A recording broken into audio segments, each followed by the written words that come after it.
that only allowed 1 goal. Alex Baena, who would have put him on the list of a guy to be a consistent starter? But a perfect example, again, of a guy just that had so many important contributions for this group.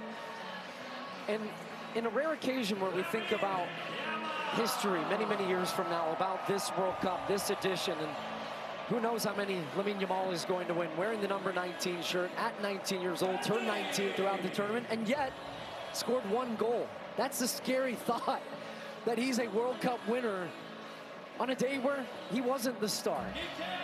But he understands what his role and what his importance is to this team, and he is willing to play that role for the betterment of the group. And I think when we look back, as there's his brother Kane in the crowd, and he's been fun to watch him throughout the tournament, his just joyous big smile as his brother goes on to win a World Cup. But we will think about not just what they did, but how they did it. And this team will be remembered for so many, many years about just how dominant they were. Thinking back to that opening day when they drew against Cape Verde, scoreless draw. You asked me, are you worried about Spain? I wasn't, but I didn't know they were going to go and win in this dominant fashion. There are now, in the history of the Men's World Cup, 5 teenagers to have won the World Cup while playing in the final, and 2 of them are on this Spanish team. Lamine Yamal and Pau Cubarsí, who, as you saw earlier, received the award for the best young player at the tournament.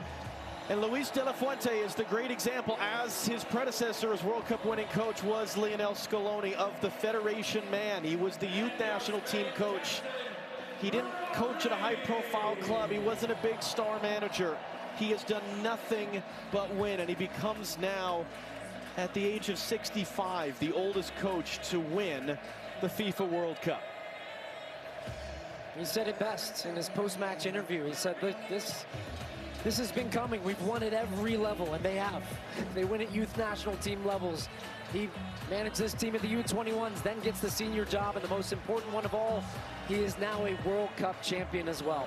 And here comes Rodrigo Hernandez Cascante, better known as Rodri, better known as Golden Ball winner for most outstanding player at this World Cup, former Ballon d'Or winner as World Player of the Year, either side of a torn ACL. What a player. A man who has done so many things, and really a guy that makes being a defensive midfielder cool, because he wins the most outstanding player of the tournament, not by scoring and assisting and doing all these things, but by doing all of the other things. And now it will be the job of Rodri, with his teammates behind him. They've been together for the better part of 2 months now here in North America. And they traveled from Atlanta to Guadalajara to LA to Dallas and here to New Jersey. One final act on this incredible summer of soccer for Rodri to lift the trophy and for the celebrations to begin both here and overseas.